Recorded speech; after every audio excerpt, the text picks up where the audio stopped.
Hey, everybody, welcome to the Raptors Weekly Podcast, which is now operating under bi-weekly, a different name. And the reason why I'm doing this is my workload has been so heavy covering just Raptor stuff, going to the games, pumping out so much content for the website that I need somebody else to bounce off of for league-wide stuff and to get an outsider's perspective on the Raptors.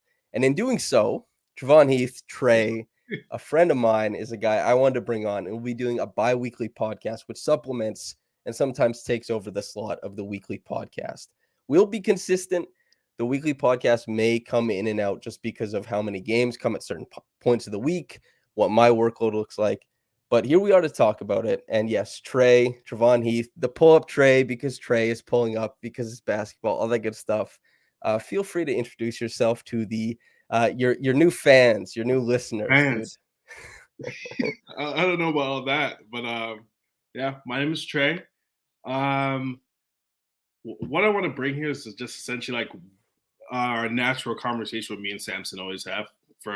Me and him talk every day for years now, and all we talk about is basketball. Sometimes we don't always agree. Like I think Jason Tatum's winning the MVP this year. He doesn't, but I kind of want to bring that energy here and then offer a different light to what all the incredible stuff that he's already doing here. Yeah, and so what I've found over the past however many years of doing all these different podcasts is that what I've been doing is I like other people's work sometimes, and I bring people on who do the work, and they are looking at some of the same things that I have. Tre is a dude who watches the games. He's been on this podcast before. I know he has a good insight for basketball, but he's not thinking about it from the same perspective as a lot of the writers that I bring on. And so I think there will be some moments where we're able to clash and some moments where we're able to kind of bounce off of each other in a complimentary manner. And hopefully what everybody gets out of that is just a good podcast. I'm hoping this is the best one on the channel. That's my great hope for whatever this is. Do you want to get into the Raptors though? Does that sound good? Let's do it. Okay, so these Raptors, I know you're a very big proponent of some other teams in the league. I know that, but also not to get it twisted, everybody. Tre's number one rooting interest is these Raptors. I cried when Kobe Bryant played.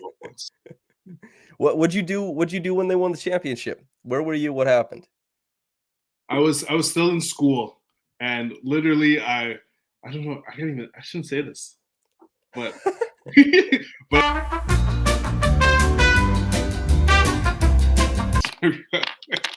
yeah. Wow. Okay. Hey. Yeah. Okay. That's a nice little tidbit. We'll keep moving. One form or another, offensively, defensively. Now the Raptors, they were 23rd, I believe, before these last two games. Yeah. Now they are third in offensive rating. They are eighth in defensive rating. Does that pass the sniff test for you? When you look at this team, you've watched every game so far. Yeah. Does that ranking surprise you? It surprises me. Yes and no to a sense. Like defensively, obviously, they're following the same formula that worked last year. They're forcing a lot of turnovers. They're getting in transition. They're scoring, and they're deterring people from getting to the rim. Although they don't have a shot blocker. Well, they have Koloko now, but they don't have a consistent shot blocker in their lineup. Offensively, what I think is really crazy, which I don't think will pass the sniff test, is that the huge key to them last year winning games, especially against really good teams, was that they were grabbing offensive rebounds at like a crazy rates. And this year, if I'm not mistaken, they're at bottom 10 in offensive rebounding. Mm-hmm. But what's correlated with that is also that they're top 5 in three-point percentage, which is absolutely nuts because that was the crutch of the team the entire year. I don't think that's going to hold up. I do think it will be better than last year just simply because the level that Pascal's reached to, he's able to manipulate defenders in ways that only some of the highest tier superstars are able to. And guys like Gary Trent, OG Anunoby are able to hit threes and force the defense to really make decisions. And they're getting much easier shots than they've probably ever gotten in their career. So for people who are listening to this, watching this, you can go to Yahoo Sports. I believe my video on Gary Trent and his kind of relationship with Pascal Siakam is live. You can watch that. It's a breakdown. But you're hitting on something there, is that Pascal Siakam, his dependability to create those shots, we've seen the statistics passed around, is that the points per possession on doubles, it's not Luka, it's not Giannis, it's not Tatum, it's not those guys. Pascal Siakam is the most efficient decision maker, and the Raptors as a team are the most efficient finishers out of doubles in the NBA. That's a huge deal. The interesting thing, though, is obviously that, as you said, the Raptors are doing a really good job of limiting attempts at the rim. They still don't protect it well. They're still bad at that. But they went from 13th last year to now they're the 6th ranked in the NBA at keeping guys away from the rim. When you look at these games, is this just getting a little bit better at their scheme? Do you think that Koloko makes that big a difference? Do you like what's the calculus here that you're seeing? I think the second half of the year they're one of the best defenses in the league, and a big reason is Precious Achiuwa. When he's in those lineups, you have 4 to 5 defenders who can all switch, who are able to defend players at several different sizes, and also are able to take the ball and run in transition, which is a crazy advantage. So I think defensively, I think a lot of that will hold up if we're able to insert Precious with those lineups and the shooting is able to maintain at a somewhat decent level. I don't think they're going to shoot like the 21 Utah Jazz, but if they're able to shoot at league average, you can keep a lot of those lineups and have those game busters like those Precious and Boucher lineups that are bludgeoning everybody right now. That's been prior to the Hawks game, is because the Hawks game and this most recent game, they kind of throw any on-off numbers, lineup numbers completely out of whack. They won by a combined 75, 76 points. That's why they vaulted up the standings in offensive rating, defensive rating. And so it's tough to look at any of those things qualitatively, quantitatively, however you want to, kind of parse through that. It's tough. But the things that were consistent before that, even as they were kind of in the middle of the road here, 3-3 or something, was that Pascal Siakam wins minutes and Boucher and Precious win minutes. Everything else, OG wins minutes as well. Those guys were correlated with good stretches. Of those 4, has anybody surprised you so far? Besides Pascal, because we'll keep him for later. But my God, have you been surprised by the rotations? Have you been surprised by roles that guys are playing? Has anything popped off? I think the biggest surprise, and it probably shouldn't because he was really good last year, but Boucher has probably turned into one of the best bench bigs in the league. Even when he's not hitting threes, he's probably the best roller on the team. He's able to block shots, and he's really good in help situations. It still forces you to make decisions and deters people from the rim. And you saw that yesterday, where he was able to go in transition, have a little Euro step, score, and still make those plays. A lot of bigs off the bench aren't able to do that.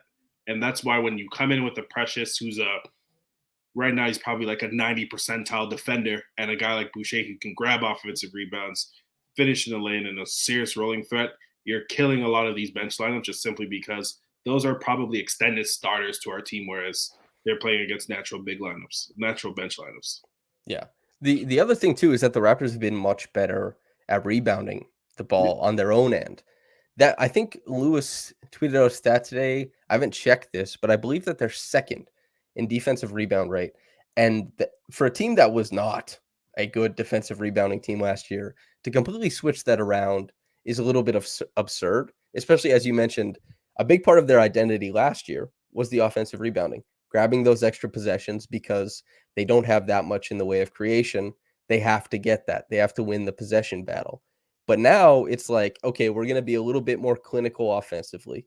We're still going to try and get out in transition, but we're not going to allow those second chances defensively. And whether it's Pascal, Precious, Boucher, OG, everybody kind of like pinching in and being a little bit more heady in how they approach the defensive glass. I don't know how they swung it this big, but they've swung it. Do you see like a secret? Is there a chemist in there making everything work? Or is this just, is it a rising tide lifts all boats, or is it all boats just got a little bit bigger? What's the answer there? Oh, I think all the boats just got a bit bigger, especially when you have 2 guys who are 6'9" that are actually being able to operate as perimeter creators. It allows you to play so many different lineups just simply because you can create and get angles in certain passes or certain lanes that you wouldn't be with a natural. I wouldn't say natural, positionless now, but just in the current sense of what the NBA is, with a smaller point guard, you're able to keep Boucher in those lineups. You're able to keep Precious in those lineups because they're still going to be able to generate good to solid offense simply just because of the gravity that Pascal is creating and what Scottie's able to do with his passing leap. I know Lewis had a really good article on that the other day, or today actually. Yeah. And what they're able to do on the offensive end and maintain that level. You're also throwing in this ultra weird and wacky bench lineups that have 3, 6, 9 dudes who are able to switch positions and do everything on their end. So I think it's the funkiness of the team. It just throws a lot of people out of whack. You saw it with the Cavs, who were their only loss, and just the level of play that's we've seen from Pascal and Scottie to a degree. That's one of the, I believe it was Pascal, OG, Banton, Boucher, and Birch. It was, sorry, not OG, Precious instead of OG. That was the lineup we saw last night. And then after that, we saw Pascal come out and Banton come out, and I believe it was Precious, Birch, Boucher, and OG and Scottie. And both of those lineups won their minutes. It's really impressive that, because last year everything hinged on those big lineups, on Pascal as a creator. The Raptors also played the highest frequency transition game of the whole NBA season last night. 30% of their possessions were in transition, which they're currently on the season, I believe 21% of their possessions come in transition, which is really high. Yeah. But 30, it's a lot higher. You work in marketing, you know what like a 9% uptick is. That's a meaningful amount. That would get you a bonus or something. The Raptors are in bonus territory, and they're now 5-3 through 8 games. How do you feel about that? And do you remember what your prediction was? I think I said 4-3 through 7 when that first gauntlet came out. I was like 4-3, 3-4 sounds about right. But 5-3 now. Are you surprised? Is this about what you thought? This was about what I thought. Like the first 7 games, I was on the same page with you, around 4-3. But you thought they'd lose to Cleveland, huh? I did think they would lose to Cleveland. When they were able to beat the Cavs, it sort of reconnected to me that whatever team that they're going to play, they have this extreme advantage that everybody is going to have to deal with. The Cavs have a top 3 defense currently, but because they had a wing like OG, for example, or a special type of 4 like Pascal that is able to force their bigs to come out and have to make decisions. And there's a guy who's 6'9" as well, who's able to cross the boards and fill the exact same roles that a normal big would, with OG's talent and speed and strength. I think I'm more optimistic heading into the other games, just simply that I think they're going to be able to get a high seed simply because they play together. Everybody knows exactly what they're doing, and there's a lot of continuity. So within the first half of the season, they should be able to rack up a lot of wins, and their defense should carry over regardless of how well they shoot. That's when I thought of Okoro. I talked to Bowser to Bowser. If people listen to the outside looking in episode between the Cavs and the Raptors, and we talked about OG presenting like a unique problem to the Cavs. Yeah. And that bore out for sure in that first game. But on top of that, to see not only is it other teams, maybe they have like a wing and it's that, okay, well, Okoro's in a really tough spot tonight. But it's that the Raptors, it's like, it's not just Okoro, it's Mitchell, it's Garland, it's no matter what happens. And the Raptors, they also have guys that not only will they create, but especially with Pascal kind of taking on a larger role and maybe focusing more on getting offensive rebounds, getting after it on the glass. I don't know how he has energy for it, but he does. It's a very unique problem in this era of the NBA for somebody to say, if you switch, you might feel it on the back end. And granted, the Raptors haven't been a great offensive rebounding team this year, but they certainly made the Cavs feel it on that night. And that's maybe the unique quality of this team, is to win in different ways and whatever suits them at any point in time. Because I'm as we said, the 3-point shooting might not suit them forever, but it's been doing so, I guess, at the start of this season. I'm glad you said high seed. Does that mean high seed? That means top 4, you're thinking? Top 4. I originally had them as, I believe, a 5th or 6th seed, but top 4, I think, is pretty doable, just considering a lot of the other like contenders are starting out really slow. The Raptors have tons of continuity, and Pascal's hit a level that I don't think anyone was actually he expected it. Never mind. I apologize to that man. But I asked him, no. I said like MVP level on media day. Yeah. And then like he was talking a bit later and he was like, top 5. I was like, damn, we see the vision, huh? And I actually felt a little bad when I asked him like, hey, like MVP level, because I was like, oh, that seems like a bit much. And Yeah. then he was like, give all of it to me. And he's just been taking it since then. Before we get to Pascal, Scottie Barnes he's been quietly excellent, I think. Yes. And it's like he refuses to score more than like 15, 16 points a game, even though his fingerprints are all over every single win, except for the one where he's out of the game, right? But it's been fantastical to watch him not only figure out more of the half court passing, but he's been much better defensively. He's been a really heady cutter, and he's still, I'm pretty sure, shooting over 50% from 3. What do you make of this start from Scottie Barnes?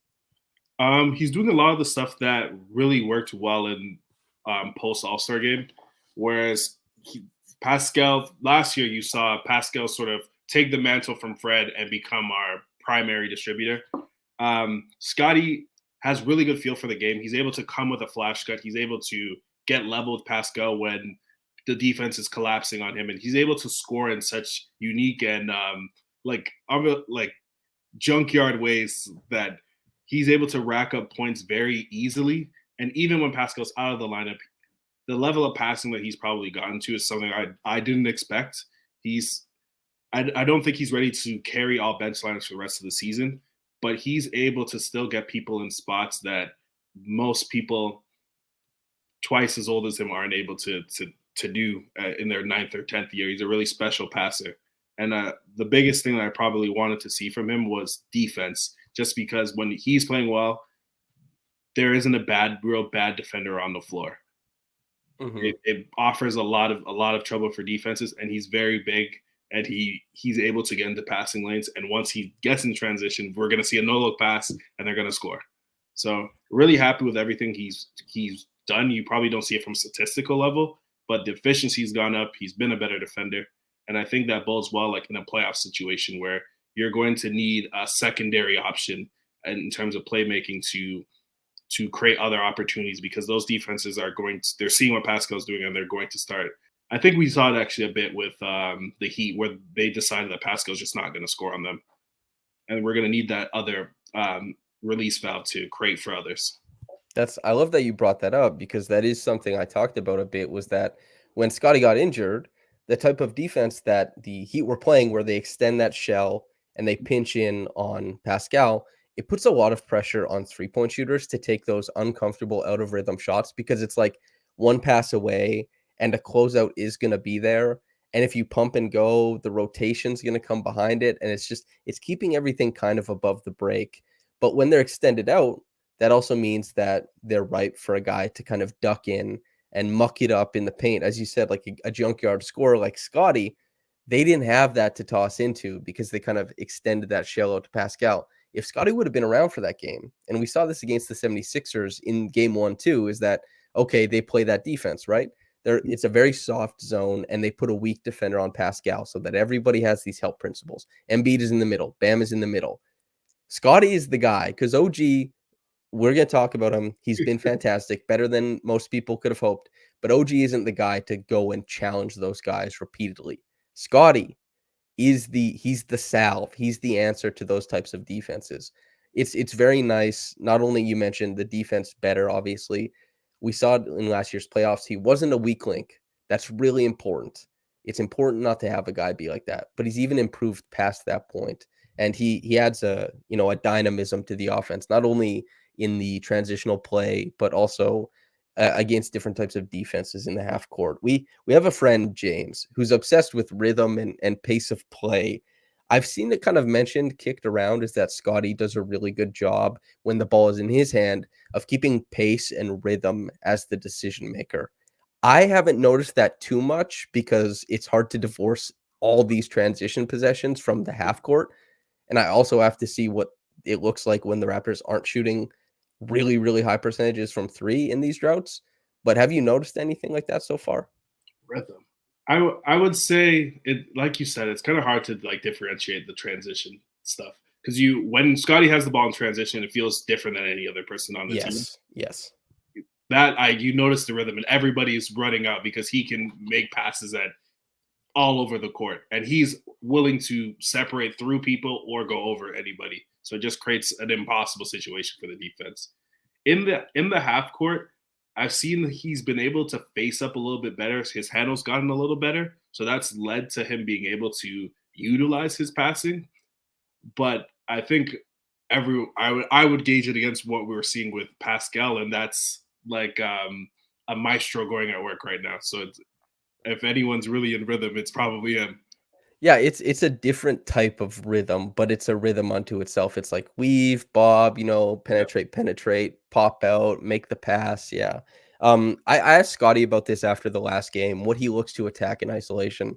I'll put the video up here. You can hear him talk about what he's looking to attack, and then come back to Tre and I, and we'll be talking about Pascal Siakam, I think. When it comes to how you attack off the bounce in those isolations, you can go to the bully drives a lot, going to the post-ups, but when you're trying to get past the original guy, you look to the top foot. What are you trying to attack? When am I trying to attack? I'm just really trying to find different ways to try to get by him. Get into a different combo, then probably try to attack the top foot. Try to make him open up, and then go, give him a bump, and then try to make the defense commit. So then I can find different ways to penetrate, get to the basket, or kick out the shooters. So Pascal Siakam, I kind of want to, on this podcast, in describing leading up to this, it's hard to avoid kind of throwing the flowers at Pascal, so we don't have to do a deep dive into it. People are well aware of how most people feel, but I thought a unique exercise might be to, if you can remember, recall what your expectations or thoughts were for Pascal Siakam in 2019-20 prior to the season. Max contract just signed. 2020-21 bubble just passed. 21-22, the Tampa season is in the past. This year, all this kind of stuff. If you want to, we'll go back and forth, and we'll start with you, 2019-20.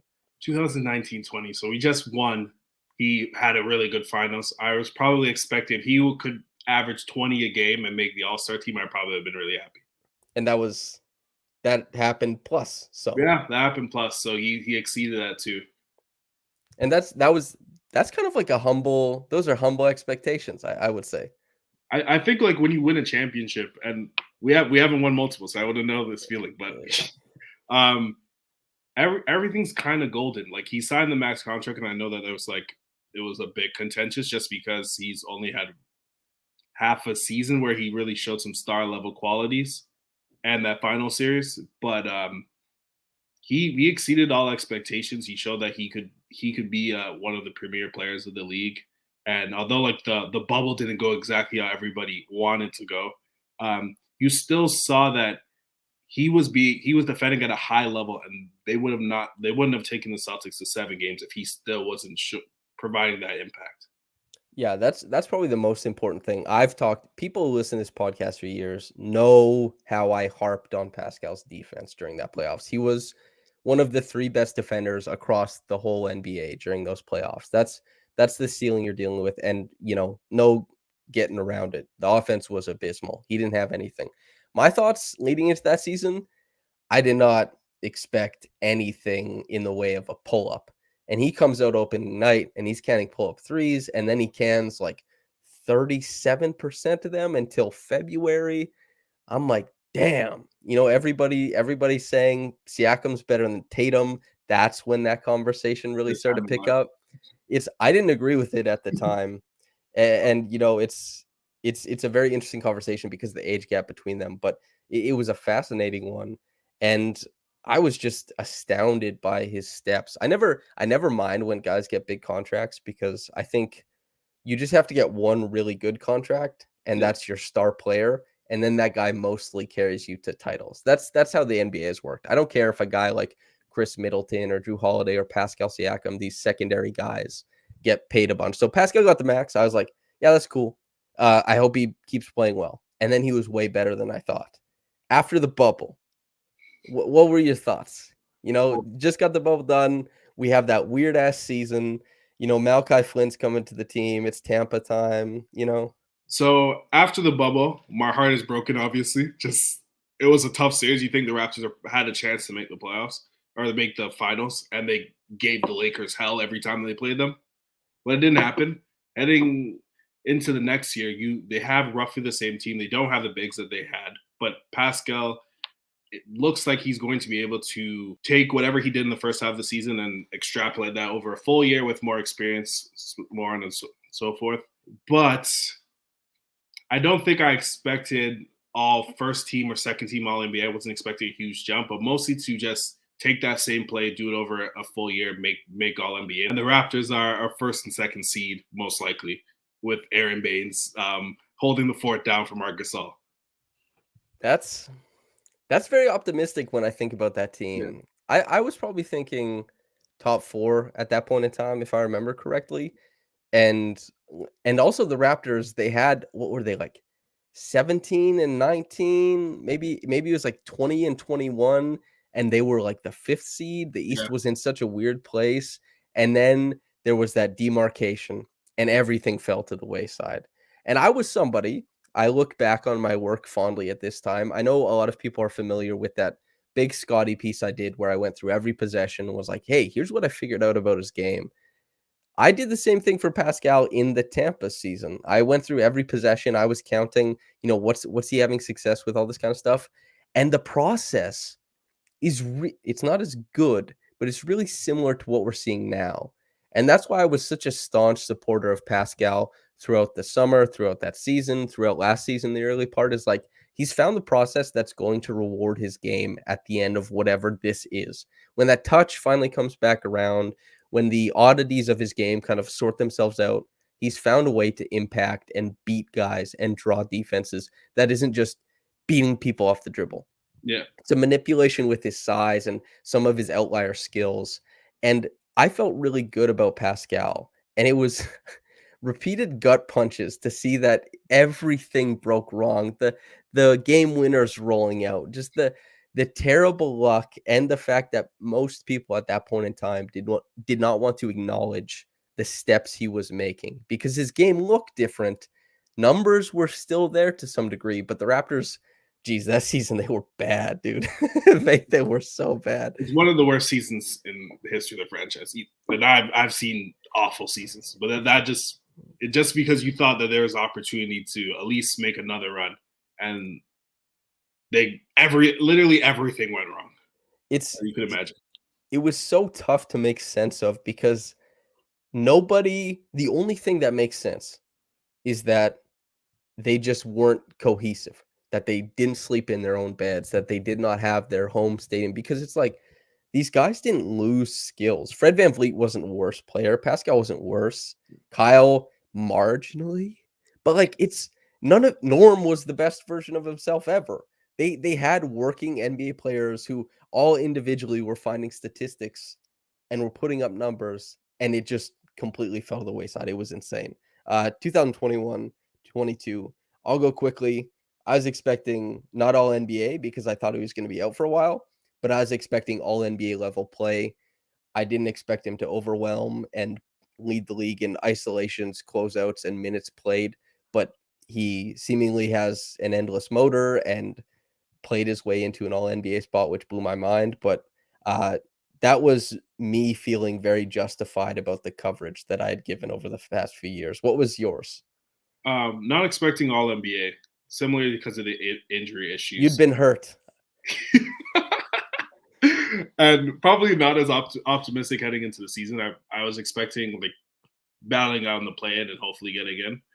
But I was wrong. Like he became the player that everybody wanted him to be. Like you've seen those situations like in the bubble where the Celtics are able to pinch and Jaylen Brown is able to absorb those bumps and know that he's going to spin and the defense is there. Whereas now, or that season, that's a corner pass, or that's a pocket pass to the big, or that's a floater, where he was doing that throughout the entire season. This probably was one of the biggest reasons where you saw Scottie get so comfortable right away, even when there was that huge transition with him coming back into the lineup. Whereas he's able to find him in so many different spots and use his feel for the game to manipulate all the other defenders around the court. So I would say he blew expectations in general. I was probably expecting similar play to 19-20, just hoping that season roughly would go the same. But he was probably a top 15 player throughout that season. And and I think what we saw heading into the deadline, that they believed that too, and they invested in him and got Thad Young as well to bolster the big investment, right? Big. You saw Derek White. You were pounding the floor. I know you were. Every deadline, I wake up thinking something amazing's gonna happen. But that Gasol is pretty good. Yes, that's true. I was very happy that day. That's actually probably one of the greatest ever in the context of like trade deadline stuff. That was a really weird day because there was stuff going on that Kyle might be traded for him too. They made it seem like, I can't remember if it's Michael Grange. Mike, I love you. But I can't remember if it's Michael's reporting, Josh's reporting. Somebody made it seem as if the Raptors were about to swap Valanciunas and Lowry with Conley and Gasol. And to me, that sounded radical. I was like, on a team with Kawhi, you're going to swap out like these guys? You're going to swap out Kyle Lowry, because Kawhi to that point was still, and you can even see it if you go back and look at the touches on the Raptors during that season. Kawhi's touches were so low compared to what his output. It's because Kawhi wasn't part of the offense. Kyle was running things with his guys. Kawhi would insert himself and score when he was like, I think we need to score. That sorted itself out to some degree during the playoffs, but there was still, they were polarized. It was such a weird functioning offense, and I don't think Mike Conley could have made that work the way that Kyle Lowry did. I certainly don't. No. But Gasol, to his credit, especially in like these hedge and trap scenarios above the break in the finals, did things with his hands and a little bit of foot speed positioning, did things that JV probably never would have been able to do. That was such a good trade. Wow. No. And JV's great, by the way. JV's one of my favorite Raptors ever. It was a very tough trade. It was very bittersweet, I would say. But when it happened, what were your thoughts? JV's out the door, Gasol comes in. Were you saying he's washed? I thought we were gonna lose the trade. Yeah. Well, we end up winning the title, so I mean, you win the trade. And also, like, next year, I know the Raptors didn't get rewarded with the number 2 overall defense within all defensive selection, but OG or Gasol should have been on there. They were both so tremendous. But let's talk about OG then. Talk about selecting a guy for, all defense team. OG, for the first time in his career, is beating the drum, saying, I'm that dude. Put me on the ballot. I want to be there. I think I should have been there. Quoting himself as saying, hey, I think I'm the best player in the league. Pascal saying, I think he's a defensive player of the year candidate. He can be that guy. Everyone's saying, hey, look at our defensive star. He's tremendous. And then OG backing that up by stealing like 18 steals a game or something like that. Yeah. He leads the NBA in steals, I believe, at this point. He's very high up there in deflections. He also, I've counted like 3 gambles that didn't pay off over the course of 8 games. I mean, he's been unbelievable. He blows up actions by himself. Like, he's certainly, by the like catch-all statistics, he's up there. The ones that, count defensive impact. But also by the eye test, I'm just like, this guy ruins everybody's night that stands across from him. He blows my mind. Tell us how he blows yours.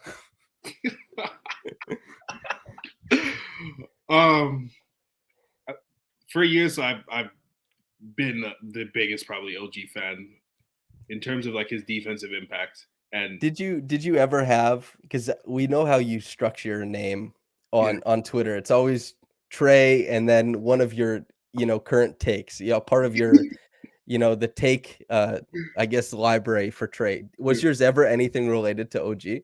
OG's a better defender than your favorite defender. Pretty good. And that still holds true, to be honest. He's such a unique player, whereas like when you look at like the Raptors lineup, he's like the heaviest player on the floor. He's their biggest player, which is absurd. and he's able to defend wings. He's able to go on guards, and he's also able to go into situations where he's giving Precious and Pascal possessions off, where he's guarding the opposing team's big, which is unheard of, to be honest, in the league right now. It's probably him and Precious that only do it, which is crazy because they're on the same team. I think the biggest thing this year that we're probably seeing is that the defense is translating to actual counting stats where he's getting a lot of steals, and the Raptors are getting into a lot more transition possessions because of it. So I think it's easier to the eye, but the fact that he has 0 all defensive selections is ridiculous. And I think hopefully this year it changes. We saw the San Antonio game, 5 steals, 1 block. Every single one of those went the other end. The Raptors scored 2 points per possession on those possessions. They scored every time. That level of defense to offense and what he's been able to do so far this season, basically unprecedented. To see a guy who, we're talking about a guy who's really been selfless offensively, has not been featured a ton. He and Fred have taken it on the chin, saying Pascal is emerging. Scottie has been so sharp. He just needs to make decisions with the ball in hand. And Gary, when he gets the ball, is in catch and shoot situations. So just shoot it. He's shooting 48% from 3 on catch and shoots. Shoot the ball. Gary doesn't need to create. Just shoot it when you touch it. And OG is supplementing his own numbers by saying, don't worry about me on offense. I'll just steal the ball and get a dunk for myself. I'll do it a couple times a game. But even when he does, he offers a unique problem for the defense where most 3 and D. I'm not gonna call him that. I'm not gonna call him that's the touch word. But most players that are in those catch and go situations, they're probably pulling up for a dribble 2. They're not going all the way to the rim. Typically, they're poor finishers or that's not their game. The typical wing player cannot stay on him one-on-one going to the rim. You have to collapse the defense. And although you've seen the last couple of games, that's translating to better finishes, but he's able to create advantages simply because of his natural size and able to separate with strength, that he's able to find opportunities that leads to Pascal getting pinched down and guarded. He's taking it and maintaining the actual advantage and then hitting other players in the corner for additional possessions and making sure that they are able to score, which is crazy with someone with his sort of 3-point volume and typical player archetype. And one of the best cutters in the NBA. And if you don't agree that much, then at least in the Eastern Conference, we're going to talk about another great cutter later on, Jaden Ivey, for what it's worth. But, in addition to that, people have played basketball. You've played that dude, that woman, whoever you're playing against, that was stronger than you. Yep. And you felt it. And when OG doesn't get all the way past the dude, and everybody's trying to get to that spot, everyone's trying to beat the other dude there. You feel it when you're on the wrong end of that, that strength deficiency.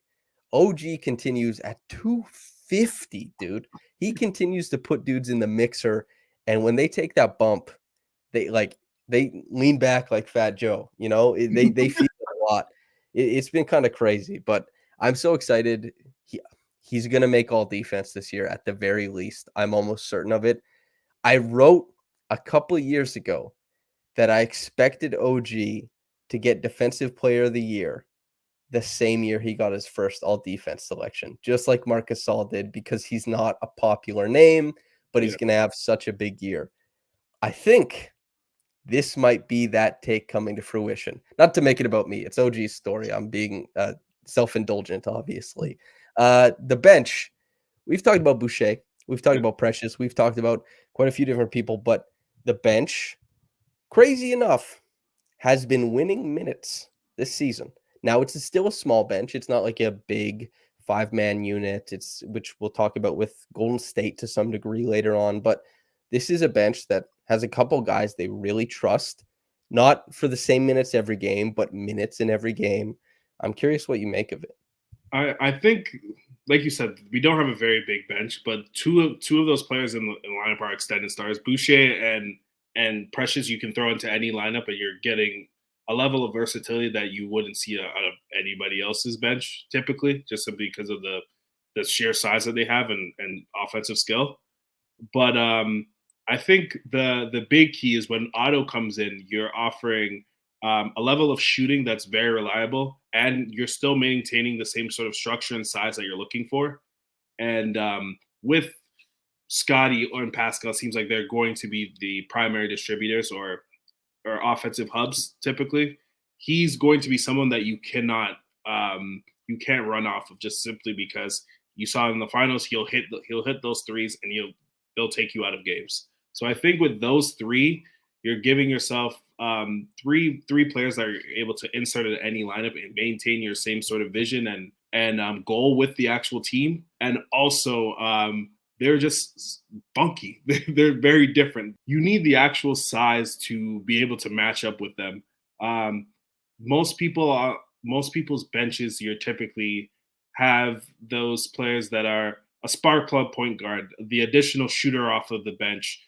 The Raptors are bringing a 6'10" forward who's going to grab offensive rebounds, and those players are won't be able to match with what Boucher and Precious are doing, which is why when both of them are on the floor, they're killing teams, just simply because it's just an odd matchup and pairing that no one has prepared for having 10, 6, 9 dudes on the roster before. It's a great point you make, and one that coaches, players always allude to. It's imprecise, but everybody feels the truth in it is that you set the tone. You play your game, you dictate pace, you dictate style. And the Raptors, through 8 games, have not yet failed to dictate style or pace when they bring those dudes in. And that's a credit to not only Chris, but Precious especially. Otto, I'm certain, will help. I think a really great point to make about Otto is that he disrupted that play. He came from above the break on this. I can't remember who was driving baseline. It was on the Spurs, and they tried to make that kind of lay down pass, that backhanded drop pass. And Otto came from above the break and broke it up. And intuitively, you would think, don't leave your man. But a guy who's played so many possessions at the NBA level, championship level possessions too, is a guy who's seen that baseline drive, that wraparound, however many times, knows he has additionally like really long defenders to help him out in the paint that are blocking that lane out to the guy above the break. Voice crack. Anyway, so he knows that. And additionally, he knows I'm moving down here. Not only do I have a chance to disrupt this, but I'll also be in a better position to close out to the corner. And that's something that you just have to see a certain amount of defensive possessions to kind of chunk that, the neuroscientific process of chunking in your brain for you to be able to act on that. And he's acting on these intuitive defensive things in that first game. Really nice to see. Hopefully the shooting comes around, but it's nice to see that defensive decision making. The bench, I'm very happy with so far, and I'm very happy to see whether it's Banton, whether it's Birch, whether it's Flynn, however Koloko fits into this once everybody's healthy, all that kind of stuff, what that shapes out to be. But I think they got a stew going, dude. I don't know. What do you think? No, they're a really good team. I would like you said, I would like a guard off of the bench to emerge. We've seen them. They've tried Delano, and you've seen some sort of success, but it hasn't really translated from the preseason. Yeah, he had a good game last night, but the actual important games, they've just lost his minutes. It's been tough. Yeah, defensively, I would say he's probably struggled, especially a guy his size probably should be guarding wings, but this with everybody and the roster construction that we have, he's guarding people usually much quicker than him, which offers its own problems in itself. Malachi has obviously been injured. He's come back and had small itty bitty spurts and been able to have some sort of success with it. But if I got my wish, it'd be Jeff Dowtin getting some minutes and actually able to show off a lot of the stuff that he did in summer league, he did in preseason. Of those 3 guys, he's the only one that can get 2 feet in the paint, make decisions with the actual ball, and offer some shooting, which will alleviate a lot of those lineups where you're stuck in situations where you're playing a Banton, Barnes, Precious, Boucher lineup, which can work, and you can bludgeon teams with offensive rebounding. But there's times where they throw a zone at you, and then you need someone that to make decisions, hit shots. And I think Jeff, if given the opportunity, will probably emerge and be the lead guard off the bench. Jeff Dowtin, the Pull-up Tre podcast is a Jeff Dowtin podcast. Yes, I'm sir. very excited for once the 905 season gets started because I want to write about Jeff. I want to talk to him. I want to do a whole feature, but players don't like if you're like, hey, can I write about you? And they haven't been playing. They're like, why the hell are you here? There's nothing to talk about because I'm not going to tell his life story or anything like that. But I'm excited when I finally get to start writing about Jeff Dowtin's game. That's something I'm looking forward to and something we'll talk about more on this podcast, of course. But another thing about this podcast is that people listen to the Reaction podcast have heard me saying, hey, you're joining me at 1:30 in the morning, at 2 in the morning. I just got back from Scotiabank, did the Rexdale bus route, all that kind of stuff. A side effect of being in transit after coming home from Scotiabank, of doing way more work this year for Raptor stuff so that the premium users feel that their money is worthwhile, is that I'm missing more league-wide games. Tre, I mean, he does his 9 to 5 and he's fantastic at it, but he makes more time for the basketball where I can't even get there. So he's here to kind of clue us in on the league-wide stuff, and we're going to bounce off of each other for that. So Tre, the NBA at large, where do you want to start? Guide me on this one. Okay. Let's start with the teams that are struggling. There's a bunch of teams that everyone had probably expected to start out really hot, and because the Warriors, for example, they won a whole championship last year. The Sixers, a whole championship. A whole championship. So the I can't believe they did, by the way. Yeah. I can't believe that team. We were very wrong about the finals. I think it was unanimous that we all thought the Celtics were going to win. Yeah. They fumbled. Anyway, Warriors, yes. Yeah. I think with them, I probably underestimated the loss of Otto and Gary Payton would be on their defense. Their starters are still one of the best in the league, if not the best currently, statistically. But, yeah, our friend Keenan figured that out the other day. Best offense and best defense. Yes, sir. But they're in a weird situation. You've kind of seen it with some of these Spurs teams that were transitioning into a new group, where you saw those George Hill teams, Kawhi coming in at certain points in time, where they're trying to get these young guys up to speed so that they can transition through the Steph, Clay, Draymond era and have those guys take over eventually. But they're getting destroyed in their minutes constantly. You have a guy in Wiseman that the Warriors have typically been one of the more aggressive switching teams in the league, whereas he's a natural drop big, and they have to play totally different to his style, which typically leads to them losing minutes. You have a guy like Kuminga, who's an enigma, who can do anything and everything on the floor, but it's complete chaos that hurts things as well. But I think they're going to be fine long term eventually, but they're probably going to have to make a decision where this side is this current addition, is this current course longevity and chance to win a 5th title worth playing these kids and trying to do a transition more smoothly? So Charlie Cummings, Clay Theist 11 on Twitter. I think he does a really good job writing about basketball, and he had a Twitter thread where he was kind of detailing why Wiseman is struggling a little bit in drop. And I've been saying for some time, for people who are fans of the Bouncing Around podcast, is that the hardest thing about being a big and defending is that you defend in proximity to the space on the court. You don't defend really because you're protecting something. Guards guard a guy. Wings guard a guy a lot of the time. And a lot of the help principles are around guarding a guy, but bigs is about protecting the rim. So when the dimensions of the court change, every rotation you've ever made changes. The NBA court gets bigger, and you can see Wiseman struggling with how he's spacing that 2-man game, like that cat and mouse stuff in drop. And he's always a little bit too high, so he gets beat. Or he's a little bit too low, so that drop-off pass to the big puts him in, he's backpedaled himself into the restrictive area, like stuff like that. And it's tough to watch a big struggle at that, which he has. But I still, man, if I had to posit like, hey, this is what I think James Wiseman is in the prime of his career, I don't think an all-star big, but I think he'll be a good big man.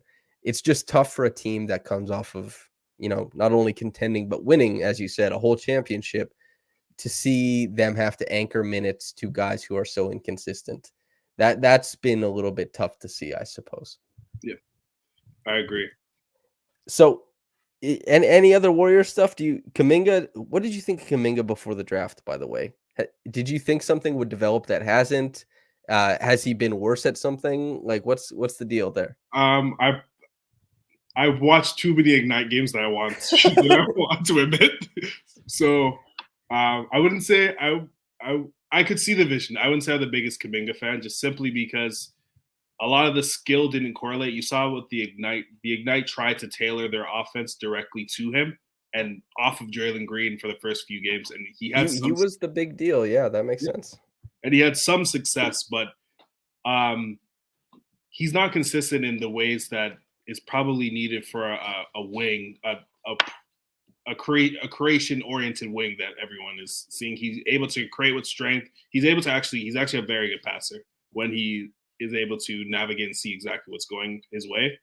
But I think a player like him would probably serve best on a team that he can play through mistakes and is able to see and identify like the limits to his talent, essentially. Whereas in the Warriors, he's played in a very fixed sort of situation. He's sort of like a run and jump wing to a degree, where you see that with guys like Hamidou Diallo, Derek Jones Jr., where they come in, they're instant energy, they're grabbing rebounds, they're running in transition. But I think it would serve best for him to be in a situation, and I know that's not reality, that he's able to play through things and see what his actual ability is and where he can probably fit in. So we talked about at the very start of all this how good the Warriors starters are, and being a run and jump player is very complimentary. Gary Payton also fits into this last season. A run and jump defending guard is a cool archetype. I know some people resent it, like, why is Bruce Brown getting gassed up? Why is Gary Payton Jr. getting gassed up? It's like, hey, listen, these guys coming through the back door of the league, give them their flowers. But Kuminga, when I watch his film, I'm always very intrigued by how his incredible, if you weaponize that motion, that run and jump aspect, is that in all the gravity and all the pulling and tugging that the Warriors fixed motion offense kind of interprets the floor as, like, hey, we're going to pull the weak side over here. The strong side's going to overload here. Like, let's just throw Kuminga at the rim, and maybe we just throw the ball in the air. Maybe he'll find it. And they had a lot of success with that last year. But he's not good enough to justify that they shake any of those lineups up. And he also loses all of that viability the minute he's kind of with those bench players. That's the tough part for me. Jordan Poole, what do you make of the carry stuff? Huh? He's getting called for a bunch of them lately. I honestly didn't know that carry still existed, to be honest. Like the level of creation that you see in the NBA, like everything is literally a carry. So I don't understand why he's particularly been. I probably could, because like everyone sees his highlights, and he's literally. He's a little more egregious with it too, truthfully. He's literally holding the ball sometimes when he's doing like an in and out dribble. But I think it's one of those things like you see in the beginning of every year where they have points of emphasis, and it gets phased out later throughout the year, just simply because it ruins the entertainment of the game. No one wants to hear calls from the ref. And although I like the little face that Jordan Poole made, I'd rather see him taking a shot. Yeah. Pascal's cross, that he loves that move. There's that Evan Mobley clip where Evan Mobley almost fell over, but Pascal's throw cross, that's a carry. Like, like you can't keep a live dribble after you boom, but that's not nearly as egregious as Poole. Poole, especially since Poole uses it in combos. Yeah. And it's like the guys who hang dribble are the ones who are going to get called, which is why Pascal's not really going to get called, because he does like that throw cross. It's fine. It operates as a cross more or less. But the guys who hang and then wait for commitments from the defense before putting it back down again, those are the ones that are going to get called. And Jordan Poole is not a hang dribble merchant, but he certainly enjoys, a good hang dribble. Other NBA stuff. What else are we talking about here? Teams that excited me, the Tre Pistons. Okay. They're very competitive. The really cool thing is, like, entering the year, they put a lot of faith in, like, these two rookies are going to, like, Jalen Duren and Jaden Ivey are going to play a lot of minutes, and they're going to try to help us win games. And they've kind of been doing that. I'm praying for the day that Jalen Duren plays over Isaiah Stewart, but hopefully that should come. But he's one of those bigs where they enter the league and you understand exactly how they're going to win. He's probably one of the more athletic bigs in the league, probably from day one. He's a great shot blocker. He can get up and down the floor, and he offers some passing versatility that many run and jump bigs aren't able to do. And then I think what was really cool at what Troy Weaver did was we saw last year with Cade that he struggled a bit early in the year just simply because he's a very big guard but might not be the quickest. And they implemented Marvin Bagley and helped him actually score more with screens. Another way to actually put more pressure on the defense to open up things is getting a guy that generates tons of pressure on the D, can catch the ball in catch and go situations and score. And Jaden Ivey fits that to a T. He was probably the most athletic guard in the draft last year. He gets to the lane very easily. He can finish with both hands. And now that when Cade is coming off of that screen, he's using his mid-range jumper a lot more, and that's showing success. But he's also kicking out for a catch-and-go situation. So scrambling defense where Jaden Ivey is making plays and making decisions. And it's probably why you're seeing guys like Bogey, for example, hit 1 billion threes on teams, which is really cool to see. So once you said these are the guys you wanted to talk about, I went and did my little research. I've only seen one Pistons game live, and it was last week. So I haven't seen a bunch, but I went and updated myself because I thought, well, there's something to look at here, and I wanted to kind of observe Ivey's cutting instincts.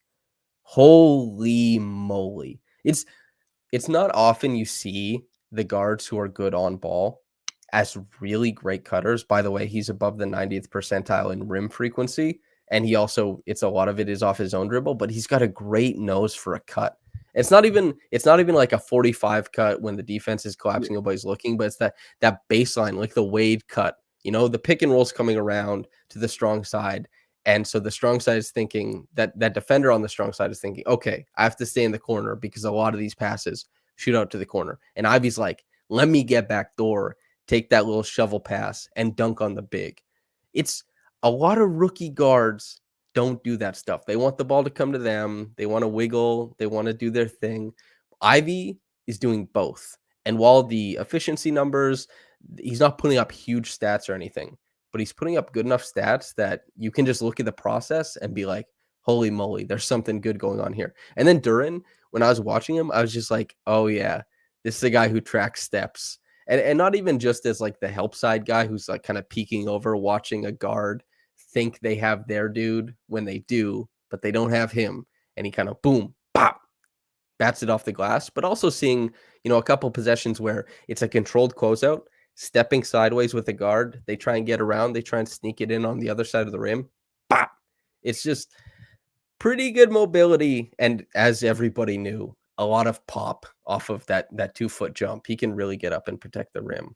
But yeah, I need to watch more Detroit. If I'm not, you're going to Detroit for a game? Yes. Yes, next month. I probably see more Pistons games because I went to school in Windsor, so I probably see more Pistons games than I've seen Raptors games live. So what's what date is that game? Do you know? I have no idea actually. Let's see. Next month? Oh, at Detroit, the 14th. Is that the game? It is, yeah. Yeah, okay. Well, enjoy that game. You're going with people will obviously recognize him from this podcast well, but it's Fandiar Berhaney. The boys are linking up. So that'll be fun. What are you looking forward to most? In terms of, I've been to many of those games. Like a Detroit Raptors game feels like a home game. Mm-hmm. Just simply because a lot of people from the universities close there travel there to watch the teams. And like it feels like compared to Scotiabank, it feels like more of a college environment where it's more rowdy. The arena feels smaller too, so you can feel the energy of the arena. So I think with especially because I don't remember the last time the Pistons have lost to us. But It's been some time, yeah. I think they swept us last year. I don't know if we beat them the year before. I'm pretty sure the Raptors won one game during the Tampa season, but it wasn't in Toronto, so nobody got to, and it was also in the midst of this terrible. But they've lost like 9 of the last 10 or something like that, or crazy like that, maybe even crazier. Yeah. But it's. I've been to probably I think 2 or 3 of those type of games, and half of the arena, like the arena split 50-50. So it feels like you're going to like this college environment where like the rival schools coming in and people are yelling at each other back and forth. So it's super fun. What's the Scotiabank vibes, if you had to describe it? I would say the Scotiabank vibe is probably. How do I put this? Let me not lose my job. Okay, moving on. What else are we talking about? League-wide stuff. Last topic of the day, I suppose. Okay. Another team that I'm really enjoying, and one thing you probably guys will know, like our group chat makes fun of me for probably loving like the young teams the most out of everybody. Like I'll sit and watch. Who's a bad team last year? The Hornets. The Hornets have been my the Hornets have been my mistress for 2 or 3 years, and I've watched probably like 80 games of them of the last 2 years. But Orlando is probably, if you like what the Raptors are doing, Orlando's offering the same things, but it's very rare the type of skills that are coming out of their main 2 players. You have a guy like Franz who's 6'10", moves like a wing, is able to come off screens, hit shots. He's able to then take advantages and create from there and offer passes and also score from all 3 levels. And then you have a guy like Paolo who's come into the league and is playing like he's been in the league for 10 or 15 years. He's very advanced in the mid-range, and he's taking advantage of anybody collapsing in because thinking that their guys won't be able to shoot because they're all 6'10". He's able to then get them involved with passes similar to what you're seeing with a guy like Pascal, obviously not to the same level. But what they have going is that I think they'll be able, once they have proper guard play and shooting around those guys, they're going to offer a lot of the same problems that the Raptors are giving for teams, and it's really fun. The whole Paolo thing, as Stephen A. Smith refers to him, Pablo Banchero, for whatever reason, but it's really fun to see a team, similarly sized to the Raptors, except doing it almost in like the completely opposite fashion within that structure. Like there's nobody even close on the Raptors who moves the way Franz does. Franz is a guy who he's coming around a screen, he'll get the edge, and he'll knife through it. Like he's not going to be like this plotting, change directions, overwhelmed with size. You'll feel his size once he's at the rim and you're trying to block him. But when he's kind of phasing through defenders or like, a scheme, nobody on the Raptors does that. And that doesn't mean nobody on the Raptors is better. It just means it's a unique profile. It's a unique way to kind of score the basketball. He has that. Paolo, as you said, extremely advanced and I know it's too early for comps, Jabari versus Paolo, but Paolo looks like everything that a number 1 pick is supposed to look like. Cade even, he wasn't like blowing teams out of the water and by the way, Cade number 1, Cade is fantastic, but he didn't have the statistical profile. He struggled somewhat. Paolo just walked out there and was like, I'm him. I'm that dude. Like now, from game 1 until I retire. That's rare. And that's typically, that's a good way to build a Hall of Fame resume, is start early. And is he starting early? Oh, Bull too. Bull agenda. Wait, okay. So marketer, sell me on this. What's the pitch, dude? What's the pitch on Bull? Imagine you see a lot of the things that Boucher does. Able to block shots, can hit threes, rebounds at a really high level. But he also can be the point guard of the team and deliver passes from the top of the key come off of a screen, and then make plays from there. Yeah, but have you asked Chris if he can do that stuff? He'll probably say yes, dude. You know? That's the effects. He's probably, I know he's bounced around the league with a lot of injuries, but every time that he's in their lineup, you run into a situation where they'll force you middle, and you're met with a 7'2" guy with an enormous wingspan. He's blocking literally everything. And I think currently in the league, he probably has the highest block percentage, if I'm not mistaken. Mhm. It's absurd. Yeah.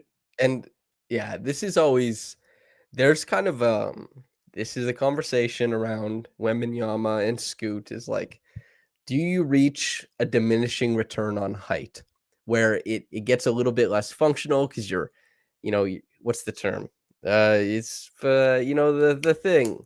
Your gravity, your center of mass. What's your center of gravity? Yeah, something like that. Center of gravity, center of mass, something like that. Okay. Yeah, center of gravity is too high, so you can't move people around on the court. So you kind of get bumped everywhere, and you're so tall that you can't fill out properly.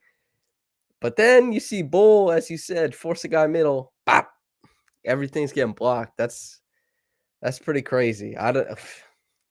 If he has an awesome career, we're all going to be better for it. That's my take on Bull, despite not having seen much, just the highlights basically. But man, any parting shots around the league or the Raptors before we get out of here? I'll say something about the Raptors. I think everything that we've seen over the last 8 games should give everybody optimism to think that, because I know a lot of the discourse around this team is that they're sort of in the middle, where they have this core of 5 or 6 players, and there's people on the side that we should go after a star, we should stay in the middle.